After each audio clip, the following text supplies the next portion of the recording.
Fala galera, então eu tô voltando aqui com esse vídeo voltado para áudio, mas que claro, não deixa de ter a ver com o canal é focado em jogos e áudio faz parte disso. Então eu vim aqui falar sobre as caixas de som da Edifier, as MR4, que eu fiquei de fazer um vídeo, demorei bastante, então vou deixar rapidamente aqui o unboxing delas, só para vocês terem uma noção de como é que é a embalagem, né? Elas vêm realmente bem protegidas, não são caixas leves, tá? São caixas mais pesadinhas, elas inclusive são classificadas como monitores de áudio pela Edifier. Apesar de que são caixas de som, tá? O que seria um monitor, né? Um monitor de áudio seria uma caixa de som mais precisa, com um som mais preciso, né? Próprio para edição, mas assim, monitores de áudio de fato são bem mais caros do que isso. Passando aqui o unboxing, vamos mostrar aqui as caixas.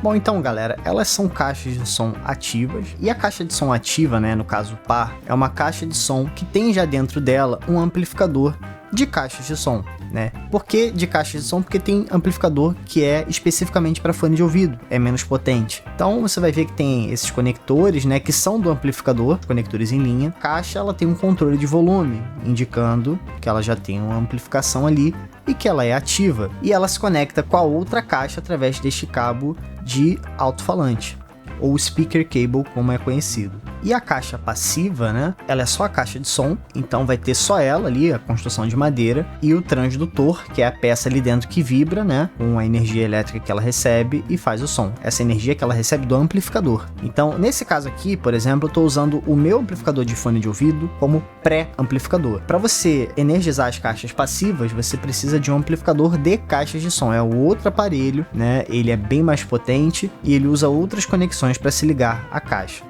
Então, a vantagem de você ter as caixas ativas é que você não precisa comprar mais nada, elas já vêm prontas para uso. Então você pode, por exemplo, pegar a saída ali analógica do seu PC, a saída P2 que tem, ele já vem com dois cabos P2, no caso um P2, que vai entrar aqui na frente, na entrada auxiliar, e ele tem também um cabo P2 RCA, vai se ligar aqui atrás. E tem essa entrada também balanceada que a gente vai falar mais para frente. Então, já puxando o gancho relacionado ao fato delas serem ativas, a gente já tem os primeiros pontos, positivo e negativo, que é positivo, obviamente, a gente já falou, já vem pronta para uso, já vem tudo em um único produto. Então você não precisa se preocupar com nada, você só vai lá, pluga, liga na tomada e funciona. Ponto negativo é que, se você quiser melhorar alguma coisa nesse seu mini sisteminha, você não vai conseguir, né? Se fosse uma caixa passiva, você poderia, por exemplo, trocar o amplificador, poderia trocar as caixas e manter o amplificador. Nesse caso aqui não tem como. Bom, e a construção delas, né? Sobre a construção,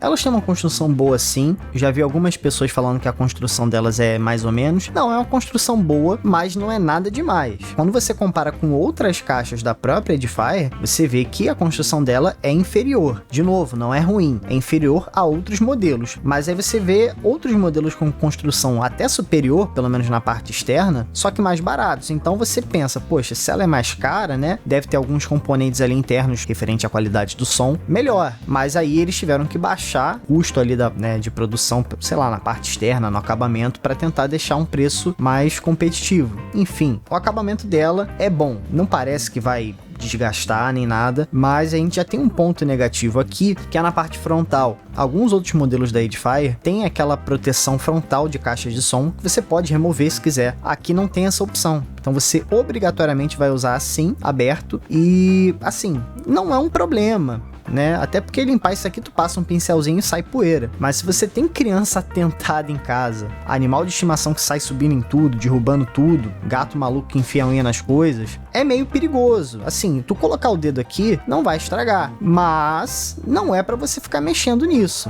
tá? Então a gente já tem aqui um ponto negativo relacionado à construção. Não é bem a construção, né? Mas vocês entenderam, né? É aberto na frente. Então aqui sobre as entradas, tá? Como a gente viu anteriormente, tem duas entradas RCA e duas entradas balanceadas. As entradas aqui vão ser em linha, tá? Sinal em linha. Justamente porque isso seria como se fosse o conector do amplificador que tem ali dentro. Então ele vai receber esse sinal em linha e vai amplificar, né? No caso aqui você não usa cabo de alto-falante nem nada do tipo. A gente tem a entrada balanceada e uma normal single-ended. Single-ended é essa que eu estou usando. Esses cabos aqui não são os que vieram, são cabos que eu fiz, são cabos da Canary, são cabos assim meio que high-end de certa forma, não há necessidade, mas eu vou deixar o link aí caso vocês queiram comprar e montar o de vocês. Qual que seria a diferença entre o single-ended e o balanceado, né, que é aquela entrada de baixo? O balanceado, ele usa um esquema ali na construção do cabo, e óbvio, o emissor do sinal também tem que ter uma saída balanceada. Ele basicamente coloca ali dentro de um cabo um aterramento, né, que tem que ter um sinal da direita e um sinal da direita invertido, com algo do tipo. E ele faz isso meio que para anular a interferência que tem ali no sinal. É um esqueminha ali mais ou menos desse tipo e você consegue mais potência e zero ruído. Então você pode ter um cabo sem blindagem. O cabo tradicional, normalmente, ele utiliza um condutor para a esquerda ou para a direita, um aterramento e às vezes nem blindagem tem, e aí fica suscetível a ruído. Esse aqui ele tem blindagem, ele tem 4 condutores, no caso os 4 foram utilizados para transmitir um único sinal. Enfim, né? É só para vocês entenderem mais ou menos a diferença entre essas duas entradas. A grande maioria vai usar a RCA, que é a mais acessível, então é basicamente essa diferença aqui. Então a gente vai ter aqui em cima também esses dois reguladores, né, de grave e de agudo, assim, eu recomendo deixar no neutro, mas se vocês quiserem mexer, isso é com vocês. Então a gente tem na frente aqui também, né, a entrada auxiliar, ela funciona igual à entrada RCA, não é balanceada, ela é single-ended igual à entrada RCA, a diferença é o conector, que é um conector P2, né, então vou ter 2 canais ali de áudio e normal, não muda muita coisa, só que é na frente, tá? Só isso mesmo. E a gente tem aqui a saída para fone de ouvido, que sinceramente eu não testei muito, confesso, mas eu não recomendo muito você usar aqui, não faz muito sentido, não é a melhor saída de fone do mundo, isso aqui é um quebra-galho. Use se quiser, eu acho que não faz muito sentido e também não tem por que usar isso aqui tendo um amplificador dedicado para fone de ouvido. Aí eu quase esqueci de dizer para vocês, né? Quando vocês colocarem uma fonte de áudio aqui na auxiliar e colocar também uma outra fonte de áudio no RCA, estiver executando 2 fontes de áudio ao mesmo tempo nessa caixa, ela vai tocar os 2 ao mesmo tempo. Não sei se isso pode causar algum problema nela, confesso que não sei. Eu fiz esse teste assim só para ver como ela se comportava. E aí a gente vem no controle de volume. E, sinceramente, eu não curto muito não, tá? Esse knob de volume que tem na caixa, ele tem 12 níveis. Então ele é em clique, ele não é contínuo. Ele vai ter um clique, 2, 3, 4 e vai até o volume 12. Qual que é o volume que eu recomendo você setar? Eu recomendo você colocar no 5, 6 ou 7. O 6 é a metade, né? Obviamente. Então é o ideal. O 7, só se tiver muito baixo a tua fonte de áudio. O ideal eu recomendo no 6. A partir do 6, você vai notar que cada vez mais tem um ruído branco no fundo que vai ficar cada vez mais audível. Não é nada absurdo, mas ele existe e é melhor você, né, usar dentro do nível de volume em que ele não apresenta esse problema. Ah, mas eu quero mais alto. Cara, não tem porquê você colocar essa caixa de som acima do 7. Ela no 5 e no 6 já é um troço absurdo de alto. Você fazendo a ligação comum que eu falei, direto do PC, por exemplo, deixando o volume do Windows no máximo, é bizarro, é muito alto.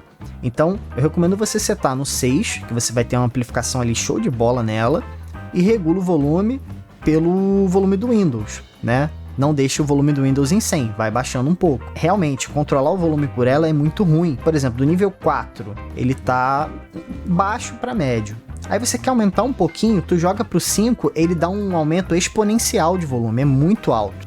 Então você não consegue ter um controle decente de volume. Ou fica muito baixo, ou fica muito alto, né? E depois do 5 em diante, fica cada vez mais alto. Por isso que eu falei, não tem sentido você usar isso no máximo. Até porque também elas são caixas para você usar num PC, num desktop, num mini estúdio, uma coisinha pequena. É para espaços pequenos e medianos. A gente tem ali também, né? Você vê que a luzinha tá vermelha porque ele tá no modo monitor, que seria o modo mais preciso ali dos sons, né? Do áudio. E se tu apertar fica verde, ele entra no modo música, que muda muito pouco, ele fica um pouco mais expandido o som, mas eu recomendo você acostumar no modo monitor. Você vai ter a impressão de que o volume tá um pouquinho mais baixo, mas é só aumentar o volume ali no Windows, no pré-amplificador, seja lá onde for. Realmente é melhor usar dessa forma. Mas, de novo, use como quiser. Bom, e o som delas, né? Cara, o som delas, né? O som desse par é muito bom, principalmente se você vai usar de frente pro PC, né, num espaço não muito grande. É simplesmente maravilhoso. Elas têm graves muito bons. Tem gente que fala que não tem grave, não tem subwoofer. Gente, nem para tudo precisa de um subwoofer. As caixas vão estar pertinho de você, não tem necessidade. Então elas têm sim um grave bom, tem um agudo, né, tem muito detalhamento. Se você estiver num ambiente silencioso, você vai ouvir de fundo, tipo, sei lá, gota caindo. Então, por exemplo, o jogo, que é um exemplo muito bom para dar para essas caixas. Battlefield, cara, Battlefield aqui é bizarro. É explosão pra tudo quanto é lado, tiro, você consegue ouvir os detalhezinhos menores de, sei lá, passo, coisa caindo no chão, são bem detalhadas sim. E outra, a espacialidade, né, referente à espacialidade das caixas, vai depender também da qualidade do áudio que você tá recebendo, né, que você tá reproduzindo nelas. Não adianta você pegar um áudio que não foi preparado especificamente para isso e querer que as caixas façam milagres. Façam milagre.